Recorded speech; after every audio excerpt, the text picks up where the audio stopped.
tous. Je vous remercie d'être venus si nombreux pour commencer. On s'attendait à avoir du monde, mais bon là, on peut vraiment être fiers des Frontignanais. Bravo à vous.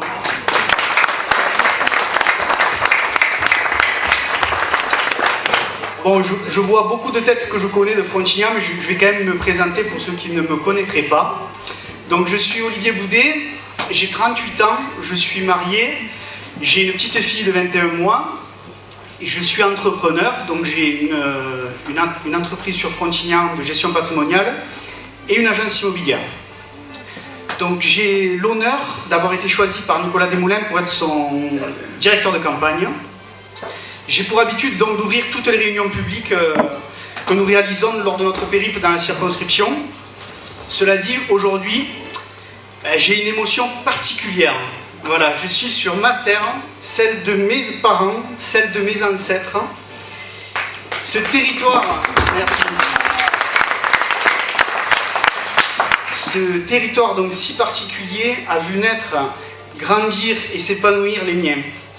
Comme beaucoup d'entre vous, j'ai une histoire familiale d'acquis. Mon arrière-grand-père était le comptable de la maison antérieure. Mon grand-père a travaillé toute sa vie à la mobile. Ma grand-mère est née dans le cœur historique de Frontignan, rue Fabrerie. Ma mère a fait ses premiers pas dans la cité Ginouvès. Mon père jouait au vélo et au foot sur la place des Baticopes juste derrière.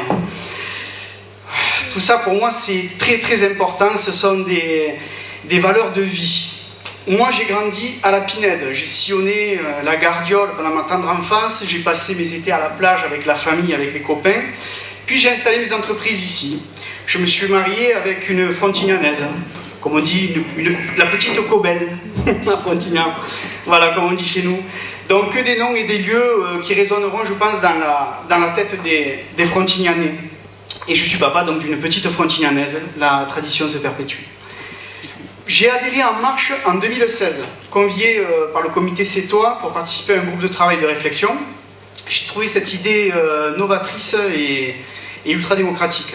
J'ai retrouvé chez En Marche tout ce que la France avait malheureusement perdu, de la modernité, du renouveau, de nouvelles avancées sociales, de nouvelles avancées économiques, une volonté d'accélération de la transition numérique, de la transition environnementale, des impulsions dans les sécurités individuelles permettant de rebondir dans la vie, mais aussi une réforme de l'éducation, une réforme de la formation, et finalement, le plus important pour moi, un nouvel élan vers un projet européen. Donc j'ai rencontré Nicolas Desmoulins début 2017, il m'a aidé à ouvrir le comité de Frontignan. Alors ce dernier a bien grossi depuis son ouverture, aujourd'hui nous sommes à peu près 80, je crois 78 exactement. Nous avons une équipe fantastique qui a travaillé pour faire élire donc notre président de la République et qui continue son engagement pour Nicolas Desmoulins. Je pense qu'on peut les applaudir d'ailleurs, ceux qui soutiennent.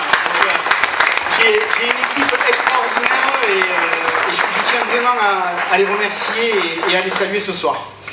Donc aujourd'hui avec Nicolas nous travaillons main dans la main puisque, comme je vous disais, j'ai la lourde responsabilité d'être son directeur de campagne. Donc nous allons tous les jours à la rencontre des lecteurs, d'associations, de professionnels dans toute la circonscription. Je ferai une petite aparté, mais apparemment ça ne fonctionne pas, donc sur le... Normalement, donc, il y a des tweets qui doivent passer en temps réel, donc parce que certaines personnes vont se demander ce qui se passe sur le côté. Mais bon, donc c'était normalement un écran qui permettait de suivre en temps réel l'activité des réseaux sociaux. Donc je vais laisser la parole à Nicolas Desmoulins. Je vais vous demander de lui faire un accueil chaleureux sous un tonnerre d'applaudissements. Nicolas Desmoulins.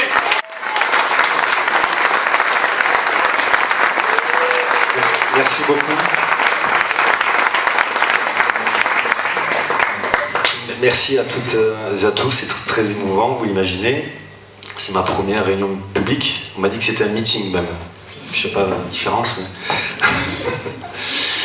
Bon, je suis ému à deux raisons. C'est que on est ici à Frontignan et je souhaitais vraiment qu'on fasse notre première réunion ici. Pourquoi? Vous l'avez déjà compris, mon directeur de campagne, qui est un killer, je le dis, qui fait un travail extraordinaire, habite ici, donc ça c'est la première raison. Mais la deuxième raison, c'est un petit peu moins optimiste, mais ici à Frontignan, au premier tour de la présidentielle, Marine Le Pen est arrivée première, et au deuxième tour aussi. Et voilà, je pense qu'on ne doit pas l'accepter. Et je me rappelle Emmanuel Macron en octobre, quand il a réuni les animateurs, il nous avait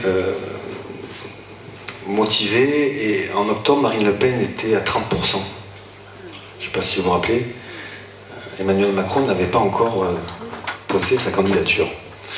On était autour de 10%, enfin bon, peu importe.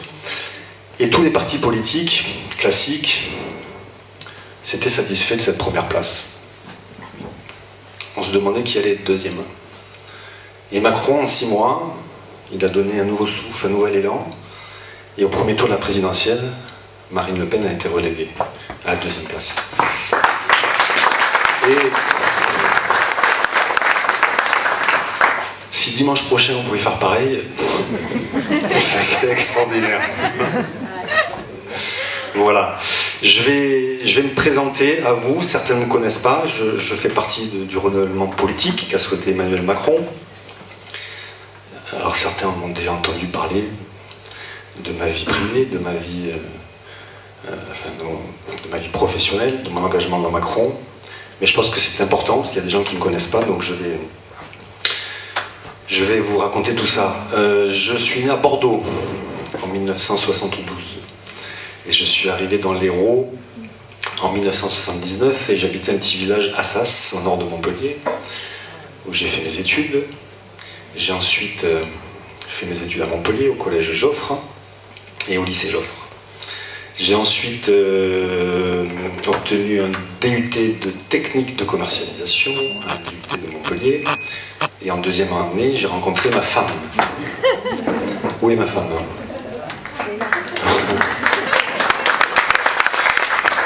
Donc, vous imaginez depuis 6 mois ce qu'elle subit. Voilà, donc merci beaucoup à toi.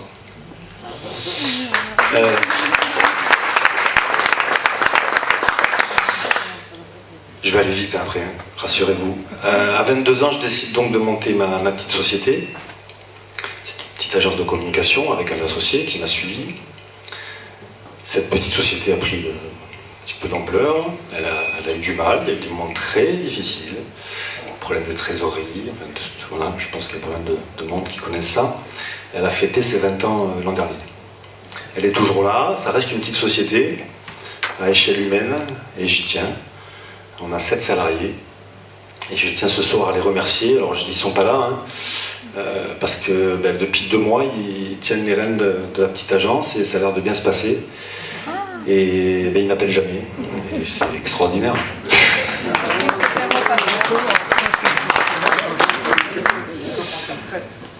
Voilà, donc je vais maintenant vous parler de mon engagement politique. Alors effectivement, je suis nouveau en politique, ce qui ne veut pas dire que je ne me suis pas intéressé à la politique, vous l'imaginez. Je suis un passionné de politique depuis des années. Et les premiers débats ont lieu bien sûr dans la famille, puisque je suis issu d'une grande famille de 6 enfants. Certains sont présents ici. Et on a eu pendant des années des débats assez, alors pas houleux, mais on était effectivement un petit peu à gauche, à droite, un peu partout là, vous savez, pas sur les extrêmes. Et je suis venu, je me rappelle, un dimanche, donc on avait un repas de famille, et je vois ma soeur qui rigole, c'est de quoi je vais parler, je voulais parler d'Emmanuel Macron que je venais de découvrir. Et je me suis dit, tiens, ça fait un beau sujet de débat ça. J'étais prêt à défendre Emmanuel Macron, bec et ongle. Et donc j'ai parlé d'Emmanuel Macron à mes frères et sœurs. Et on a eu un consensus ça a été terrible pour moi, puisqu'il n'y avait plus de débat à la famille. Et donc ma sœur de gauche, mon frère de droite, peu importe, on s'est tous retrouvés dans ces valeurs. Et c'est pas étonnant parce que les valeurs d'En Marche, on sort des clivages, vous le savez, mais c'est bien d'assister. On a des valeurs de progrès. Et le progrès, c'est pas la robotisation. Le progrès, c'est affronter la réalité. Ne pas se replier sur soi-même et avancer. Donc le véritable clivage, vous le savez, c'est les progressistes, on en fait partie, de droite, de gauche, du centre, peu importe, et les conservateurs. Mais c'est contre eux qu'il faut lutter. Mon engagement chez En Marche, il s'est poursuivi. Enfin, il s'est poursuivi. Le deuxième élément important, ça a été bien sûr Emmanuel Macron. Pourquoi Emmanuel Macron? Parce qu'en 2014, je me souviens, il sortait d'un rendez-vous avec des salariés de l'abattoir de Gade. Et il avait simplement énoncé un fait, il avait nommé les choses en indiquant qu'il y avait dans cet abattoir 20% des salariés qui étaient illettrés. C'était un fait. Bon, donc acte. Il s'est pris, bien sûr, un tollé de la part notamment des partis, enfin tous d'ailleurs, un parti socialiste et républicain. Et je ne sais pas si vous vous rappelez, mais très peu de temps, après il était à l'Assemblée nationale, il ne s'est pas justifié, il a expliqué. Et c'est ça la méthode d'Emmanuel Macron.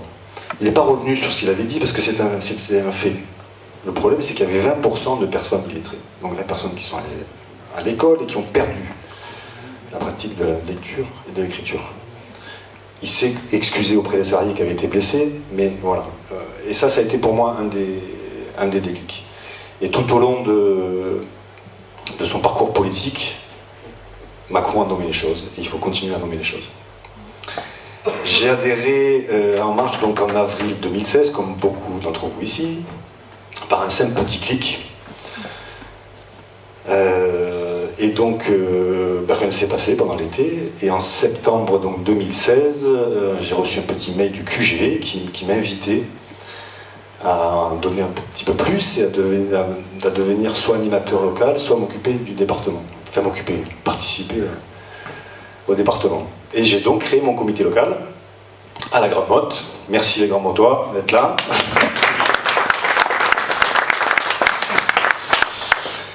Et pendant ces 3 mois, ça a été des rencontres extraordinaires. On a travaillé, on a appris ensemble, on a créé le programme Macron, ce fameux programme qui n'existait pas. On l'a co-construit avec Emmanuel Macron, avec certains experts. Et ça a été des rencontres extraordinaires. Et au tout début de ces réunions, on demandait un petit peu d'où on venait. Donc certains disaient je viens de gauche, je viens de droite. Je viens de l'UDI, du MoDem. Et aujourd'hui, très sincèrement, je ne sais plus d'où on vient. On est En Marche. Et ces clivages, je ne sais plus. C'est ça qui a été fort dans ce mouvement. J'ai ensuite, donc je me suis ensuite occupé des comités au niveau département. C'est Coralie Dubos qui m'a donc nommé à ce poste, je la remercie. Et ça m'a donc ouvert pas mal de portes au niveau d'En Marche, puisque j'ai rencontré, je Régis, ici, beaucoup de futurs animateurs. J'ai donc aidé à la création de ces comités, au suivi et aux réunions qui s'imposaient, puisqu'on était dans un mouvement jeune et personne n'avait encore cette expérience. Donc ce soir, j'ai Régis qui est là, merci, qui est l'animateur de Grabel. Je vais citer que ceux de la Circo. Najla de Juvignac, Olivier Boudet, vous l'avez vu, Claude Cournonterral, merci d'être là. Thierry Hengo, je ne sais pas s'il est là. Il n'est pas là. Bon, voilà, donc il y en a eu beaucoup. Ce soir, j'ai souhaité faire intervenir une partie de mon équipe. J'ai une équipe fabuleuse, je le dis en toute objectivité. On est 80 personnes dans l'équipe. C'est assez extraordinaire. Et je vais donc passer la main à Sabine Cotreau. Sabine Cotreau, c'est donc ma suppléante. Je suis trop fier que ce soit elle. Puisque j'ai été investi, vous le savez peut-être, dans la deuxième vague des investitures de l'Hérault. Donc il y a eu 5 jours un petit peu pénibles, je ne vous cache pas. Très pénibles même, puisque j'attendais de savoir si j'étais investi ou non. Et dès le lendemain, il fallait choisir sa suppléante. Et donc j'ai appelé Sabine, qui était à Marseille, je m'en souviens très bien, avec un ministre connu, c'est ça, hein, enfin bon, peu importe. Et je lui ai demandé, Sabine, est-ce que tu veux être ma suppléante? Et en 0,5 secondes, elle m'a dit, oui Nicolas. Bon, voilà. Applaudissements pour Sabine. Donc je reviendrai tout à l'heure avec le micro pour rentrer dans des choses un petit peu précises concernant le programme d'Emmanuel Macron et aussi ma vision sur la 8e circonscription.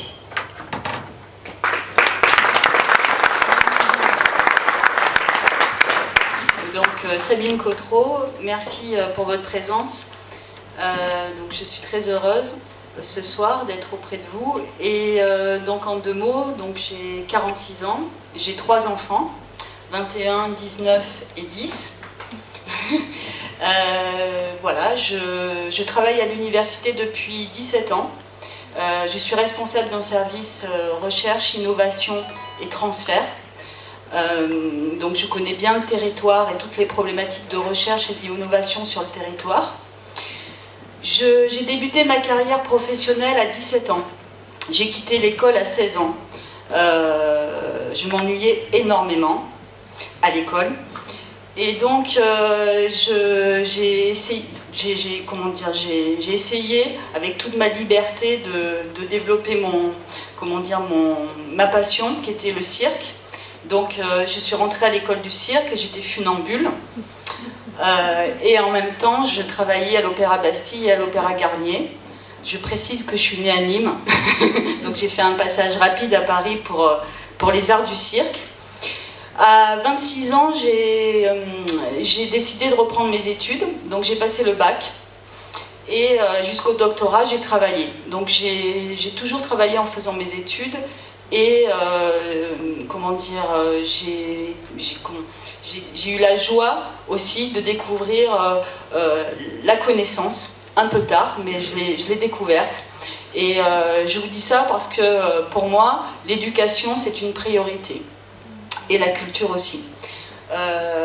Pourquoi Emmanuel Macron ? Donc j'ai eu la chance là encore d'être une des premières sur le territoire avec quelques-uns à monter le mouvement et le rencontrer souvent aussi. C'est en 2016. Et là, j'ai été séduite par l'homme de lettres, puisque c'est un homme de lettres avant tout. Il a été beaucoup décrié par la finance, mais c'est un vrai humaniste. Il a beaucoup travaillé avec des philosophes. Et pour moi, la finance avec la philosophie et l'esprit humaniste, c'est une originalité qui aujourd'hui est essentielle dans notre société. Il était le seul. Il était le seul à incarner aussi l'espoir. Je suis venue dans le mouvement En Marche avant tout pour mes enfants, puisque j'ai 3 enfants, 2 qui ont été déscolarisés très tôt. Les chiens ne font pas des chats, comme on dit. Et l'éducation, c'est ça aussi, c'est la formation tout au long de la vie. Il y a beaucoup de jeunes aujourd'hui qui sont déscolarisés, beaucoup de familles qui sont en souffrance par rapport à cette déscolarisation. Il faut en parler. Et Emmanuel Macron est le seul, en 2016, à dire les choses aussi, les nommer, et dire que l'école, ça va plus. Qu'il faut réformer aussi l'école, il faut créer de la confiance, il faut revaloriser le métier de l'enseignant, il faut aider les parents aussi à retrouver la confiance et l'espoir dans notre société. Donc mon engagement auprès d'En Marche, c'est avant tout pour la jeunesse, parce qu'on n'a pas le droit en tant que citoyen et adulte responsable de démissionner. Et il faut toujours avoir de l'espoir. Et Emmanuel Macron, pour moi, au-delà de la droite et de la gauche, il incarnait cet espoir, cet esprit d'initiative et de créativité.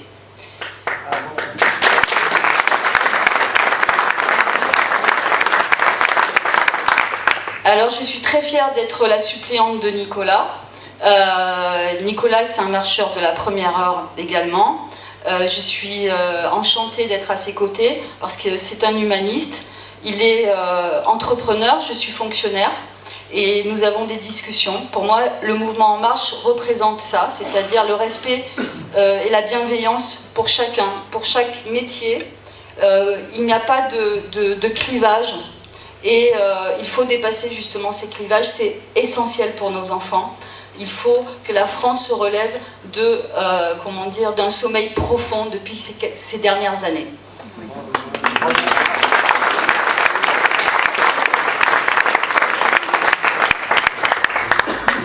Voilà. Merci beaucoup.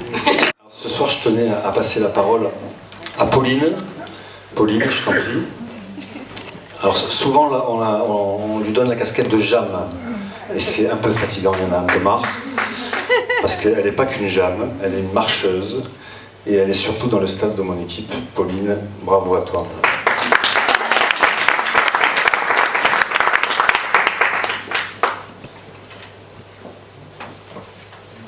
Bonsoir à toutes et à tous. Je me présente, Pauline, étudiante en licence d'économie à l'Université de Montpellier. Ce soir, je voulais parler des jeunes et de mon engagement en politique.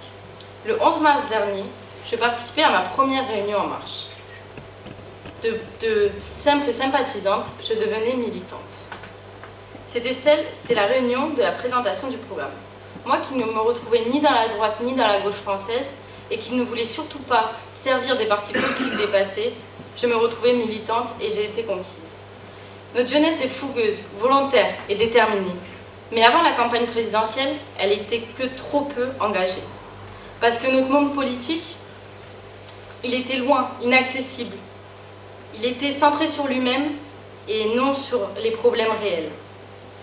L'élection d'Emmanuel Macron et l'investiture, comme prévu de plus de 50% des candidats de la société civile aux législatives, a fait prendre conscience à la France qu'aujourd'hui, une nouvelle page se tourne. Et à mon avis, ce qui nous pousse à être de plus en plus de marcheurs, et notamment chez les JAM, les Jeunes avec Macron, le mouvement dont je fais partie, ce sont nos valeurs. Ces 5 piliers qui nous rassemblent et dans lesquels on s'identifie tous. Il y a d'abord l'attachement au travail et en même temps la justice sociale. Les valeurs de progrès et le goût du risque, indispensable au progrès. Puis il y a l'Europe, l'Europe des pays, l'Europe de la paix, dont nous avons tellement besoin aujourd'hui.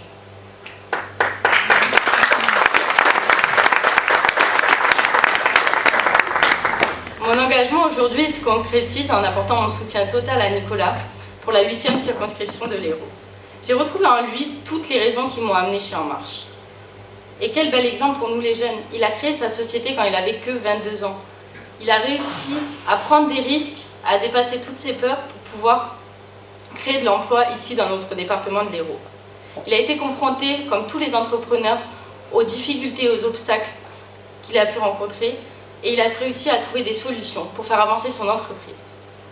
C'est ce modèle d'homme politique que nous, les jeunes, nous attendons, dont on a besoin aujourd'hui. On ne veut plus de ces politicards opportunistes qui pensent qu'à leur carrière. On a besoin de personnes comme Nicolas qui se rassemblent et essayent de construire un projet tous ensemble.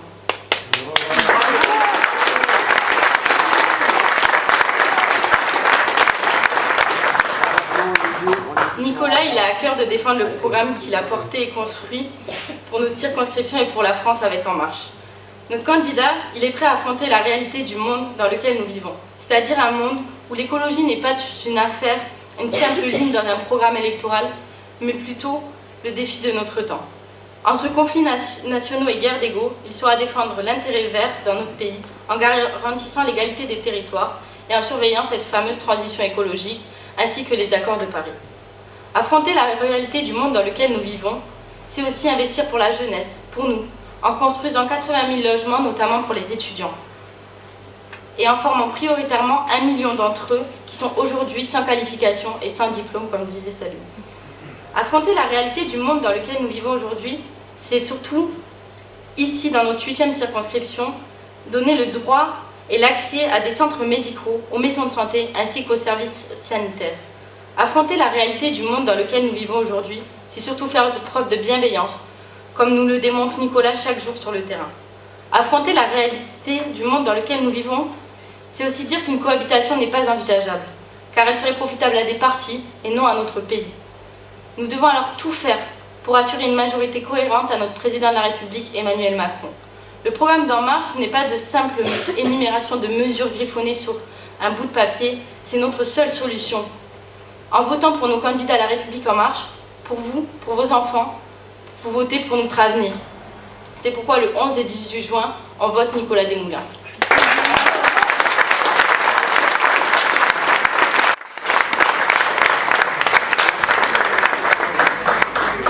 Je suis impressionné parce que je découvre. Je ne savais pas le discours de Pauline. Bravo. C'est excellent. Bravo Pauline. Merci beaucoup. Je vais passer maintenant à mon compagnon de route. Je ne sais pas pourquoi je dis ça à chaque fois, mais Gilles Herviot, c'est quelqu'un qui compte beaucoup pour moi. Il était au comité de la Grande Motte à ses tout débuts, et quand je suis passé directeur territorial, j'ai dû le virer. Ce qui était très compliqué. Je l'ai viré tout simplement parce qu'il fallait qu'il crée un autre comité dans sa ville, à savoir Pérols. Gilles, à toi de jouer maintenant.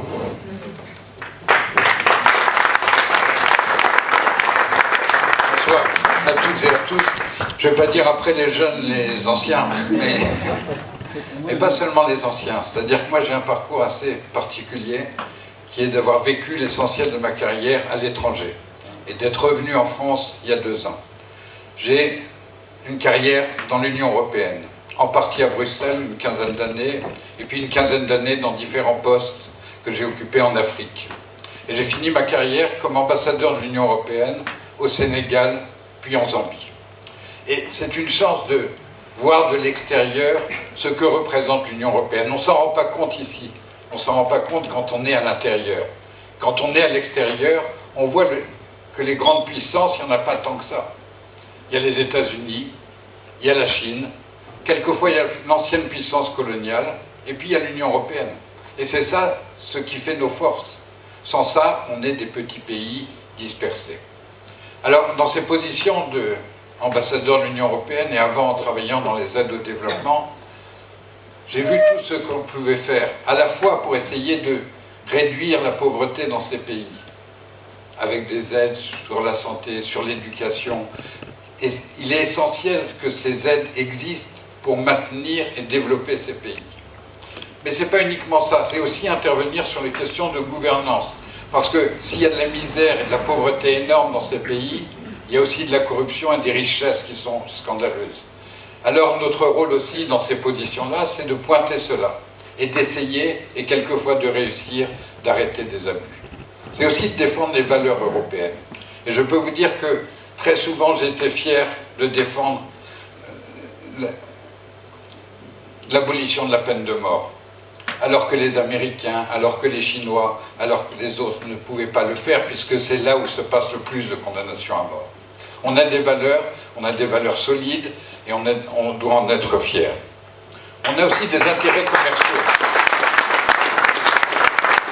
On a aussi des intérêts commerciaux qu'on défend avec des accords commerciaux. On a aussi des intérêts d'investisseurs qui sont là, et ça aussi c'est des dimensions extrêmement importantes qu'on ne doit pas oublier. On a des intérêts pour défendre les consommateurs, et quelquefois on interdit des produits à l'exportation, et tout cela nous permet de mesurer ce que peut faire l'Europe. Les questions des droits de l'homme sont aussi extrêmement importantes. Il m'est arrivé d'intervenir pour essayer de sauver des jeunes gens qui pouvaient être condamnés à minimum de 15 ans de prison seulement parce qu'ils étaient homosexuels. Donc on a cette possibilité, et nos interventions comptent, et nos interventions et le dialogue politique qu'on a avec les pays, c'est quelque chose qui existe. J'ai vu aussi, à côté des forces, les faiblesses de l'Union européenne.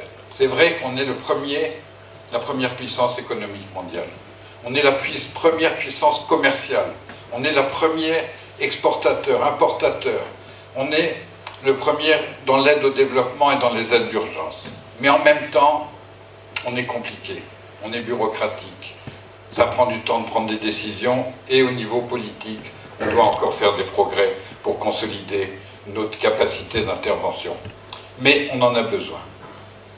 Alors je suis revenu en France il y a 2 ans à peu près, et j'ai été choqué par 2 choses. D'abord, j'ai été impressionné par ce pays qui est tellement riche par rapport au reste du monde, par la chance qu'on a d'habiter ce pays. Il faut être à l'extérieur, il faut avoir vu les États-Unis, il faut avoir vu l'Afrique, l'Asie, et même les autres pays européens pour mesurer à quel point on est quand même dans un pays où il y a des choses extraordinaires. Mais j'ai vu aussi les colères, j'ai vu aussi les misères, j'ai aussi vu le carcan dans lequel le manque d'espoir de beaucoup de gens, le manque d'emploi, la misère de jeunes qui attendent quelque chose et qui ne voient rien venir. Et c'est quand j'ai entendu la voix d'Emmanuel Macron, qui portait de l'espoir, qui redonnait confiance à ce pays qui en manquait, que je me suis dit, là, il y a quelque chose qui se passe, là, il y a un truc intéressant. Il y a un truc intéressant de bouger les carcans, de sortir de ce carcan administratif, de donner de la flexibilité, mais en même temps d'être extrêmement attentif à tous ceux que le progrès met à côté, à tous ceux que le progrès met en dehors du chemin. Alors, ça m'a intéressé, j'ai regardé les comités, et je suis tombé par hasard sur celui de Nicolas. Et j'étais très content parce que j'ai trouvé des gens très sympathiques et très agréables. Et je dois dire que Nicolas, pour moi, alors on a dit beaucoup de choses bien de Nicolas, il ne faut pas en rajouter parce qu'après, on ne sait pas. Mais vraiment, il représentait le mouvement. Et je vais juste dire une chose, c'est que je pense aussi que c'est quelqu'un qui est très modeste, très discret, mais en même temps très fort et très puissant. C'est-à-dire sa capacité d'organiser le mouvement, tout en étant extrêmement, presque en retrait, mais en fait en étant le moteur de tout cela, c'est quelque chose d'extrêmement impressionnant.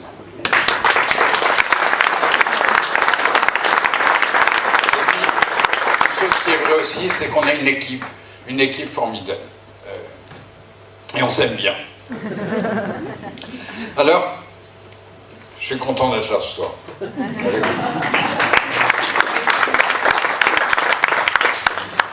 Mais je crois vraiment qu'on est dans un moment extrêmement grave. On a besoin de refonder l'Europe, on a besoin de la remoderniser, on a besoin d'y croire à nouveau. On est dans un monde où les choses évoluent très vite.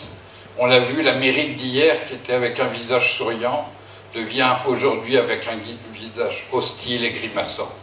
On voit que la Chine ne laissera pas rester dans un état de sous-développement et remontera son niveau de vie dans les années à venir, que l'Inde s'éveillera, que la Russie a envie aussi de montrer ses capacités et ses muscles. Et la seule possibilité que nous avons pour tenir en nos mains notre destin, c'est de renforcer l'Europe.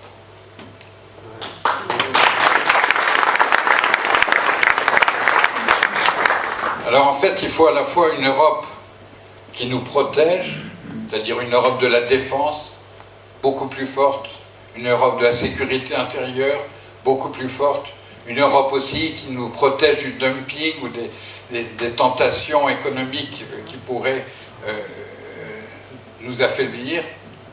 Mais on a aussi besoin d'une Europe conquérante. Il faut se rendre compte que 90% de la croissance des 10 à 15 prochaines années se situera en dehors de l'Europe. Donc notre seule possibilité pour avoir de l'emploi, pour avoir de la création, c'est d'aller la chercher. C'est d'aller exporter. C'est d'aller investir à l'extérieur. C'est d'attirer des investisseurs ici. Et ça, on n'a pas le choix. Et c'est uniquement en étant fort et européen qu'on arrivera à ça. On a besoin aussi d'avoir la force, d'avoir les Google de l'avenir, de la prochaine génération des Google. Il faut que ça soit européen. On ne peut pas laisser cela uniquement aux États-Unis. Donc voilà pourquoi je crois en Europe. Voilà pourquoi je crois que Emmanuel Macron est le seul candidat qui a mis l'Europe en avant et de manière forte, évidente, et qu'il aura la capacité d'influencer les autres chefs d'État. Parce que l'Europe avait besoin d'un moteur. Il y a besoin d'un moteur, il n'y en avait plus depuis un moment. Je crois qu'Emmanuel Macron nous a montré, dès ses premiers jours, sa capacité à attirer le regard de tous les dirigeants du monde. Maintenant, c'est extraordinaire. Alors voilà pourquoi je pense qu'il faut donner la majorité à Emmanuel Macron. Il faut voter pour les candidats En Marche. Il faut voter pour Nicolas Desmoulins.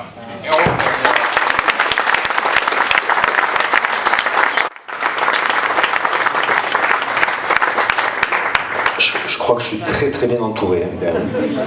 J'ai une équipe.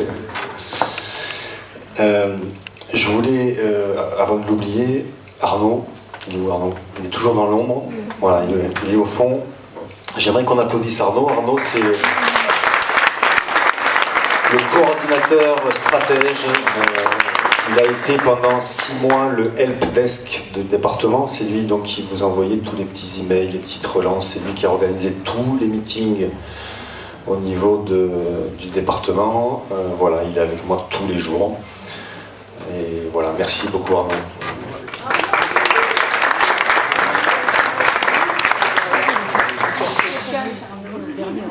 je vais parler un peu programme, hein, c'est quand même important. Alors je ne vais pas vous énumérer toutes les mesures. Je voulais vous parler d'une qui, moi, me touche par rapport à mon métier et qui explique bien la méthode de travail et les valeurs d'En Marche. Cette mesure, c'est le droit au chômage pour les futurs démissionnaires.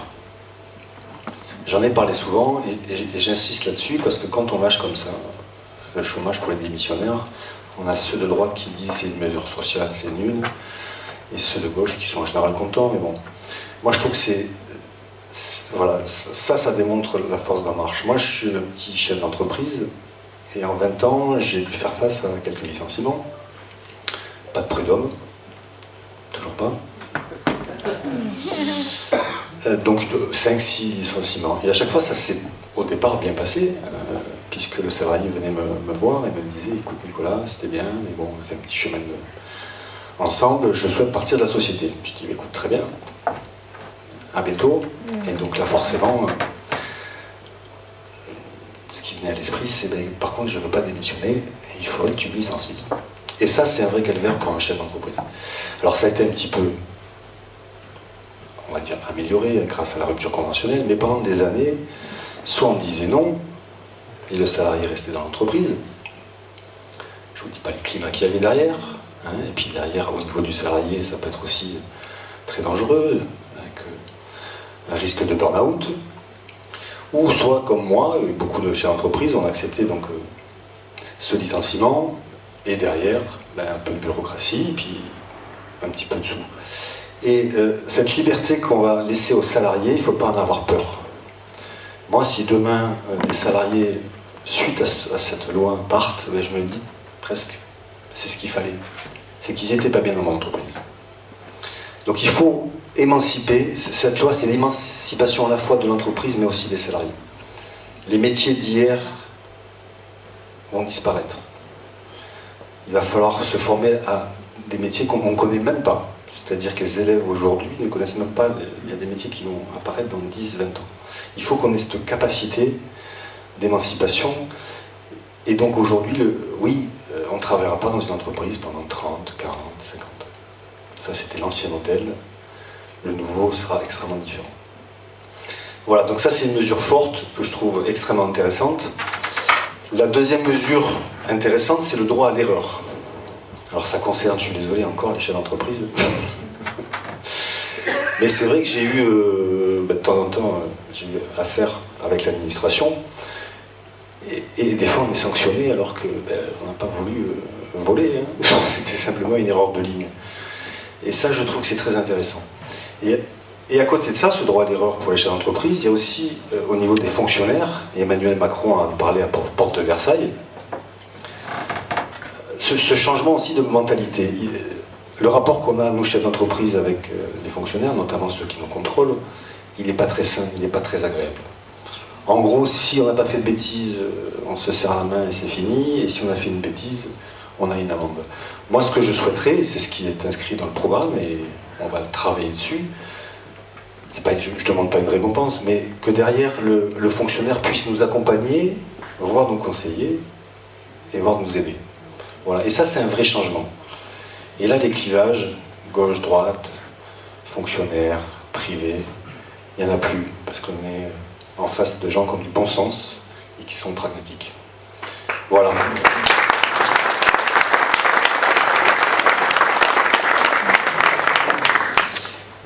Il y a 3 semaines, la campagne démarrait, donc j'étais au courant en même temps que tout le monde de mon investiture. Et on a fait une conférence de presse 2 jours après. Et je me rappelle avoir dit, face à la presse, je débutais, je n'avais jamais fait ça, moi, la campagne, ça sera terrain. Les propositions, ça va être un petit peu compliqué. Forcément, je le dis très humblement, je découvrais un petit peu le monde politique. Et depuis 3 semaines, grâce à une équipe formidable, j'ai rencontré les habitants, les associations, les entreprises, les chefs d'établissement et aussi les élus. Je tenais à rencontrer tous les maires de la circonscription, il y en a 15, Ils m'ont tous reçu avec bienveillance. Certains m'ont motivé, certains m'ont félicité, certains m'ont encouragé. J'ai pas fait d'opération de communication, c'était pas du tout l'objectif, je voulais simplement me présenter à eux. Tout ça pour vous dire que cette 8e circonscription, j'y habite pas, vous le savez, mais j'y suis. J'y habite pas, mais je la vis. Je la vis et je commence à me rendre compte vraiment des problématiques. Et dans cette circonscription, il y a 3 beaux territoires. Je suis obligé de les distinguer parce que c'est pas du tout la même culture, la même histoire, les mêmes problématiques. Le canton de Montpellier, le canton de Pignan et le canton de Frontignan. Je connaissais un petit peu Frontignan, jeune, j'allais aux Aresquiers. Mais grâce à Olivier et à son équipe, je me suis rendu compte du quotidien. Le quotidien à Frontignan, c'est une petite poudrière qu'il y a dans la ville. Une petite poudrière liée au problème de l'environnement et de la pollution. Et ben, ce problème, je vais m'en emparer, mais très rapidement, si je suis libre.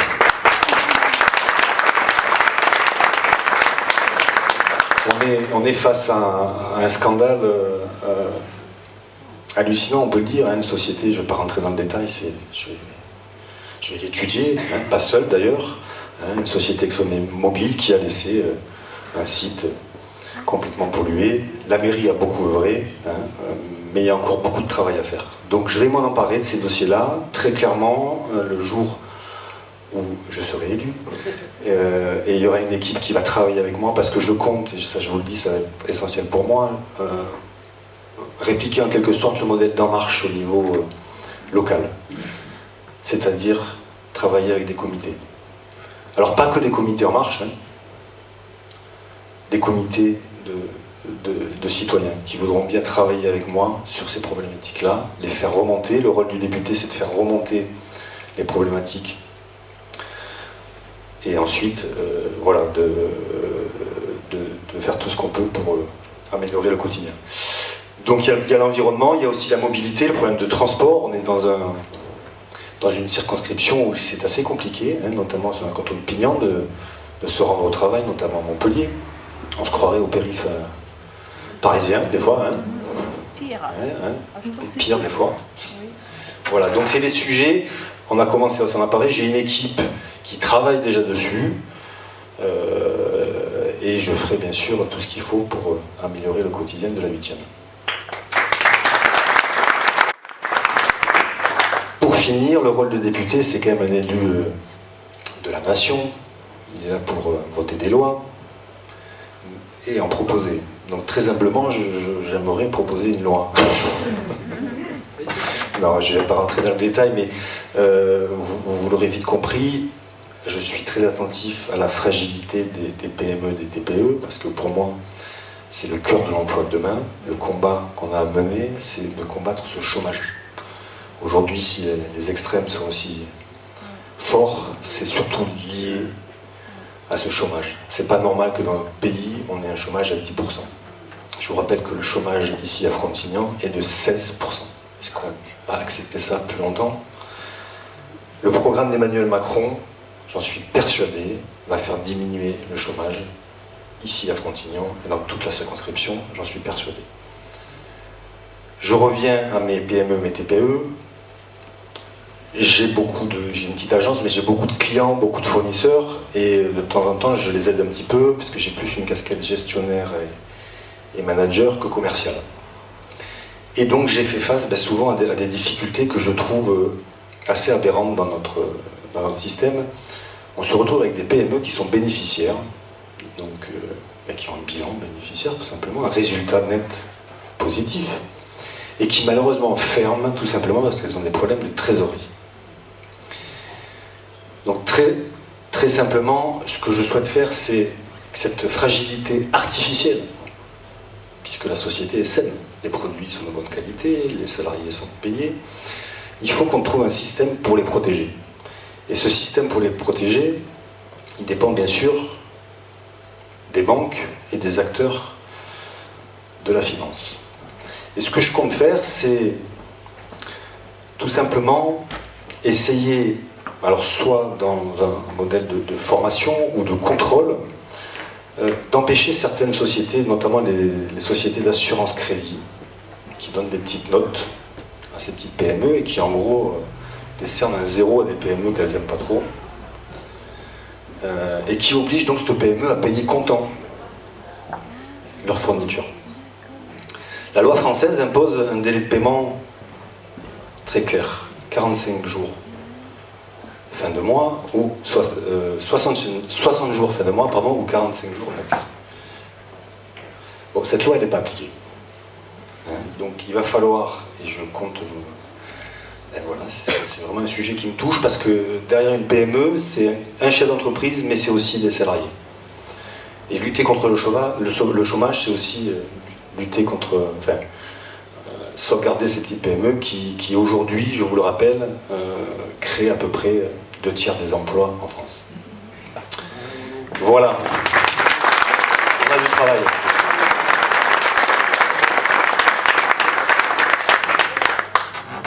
Je vais simplement finir en rappelant ce qu'avait dit Emmanuel Macron à une semaine des élections. Je pense que tout le monde a vu le fameux petit reportage qui est passé 1 ou 2 jours après son élection.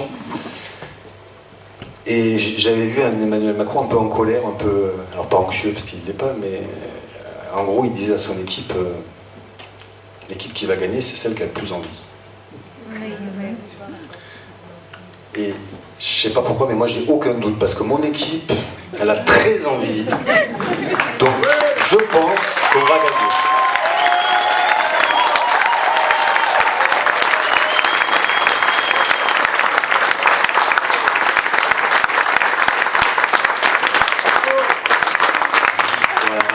Un grand merci à toutes et tous. On a préparé un petit buffet avec des produits que j'ai souhaité un petit peu du terroir, notamment des tiels de Frontignan.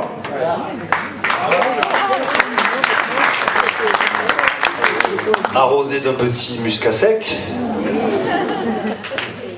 Et bien sûr, ceux qui me connaissent, des huîtres.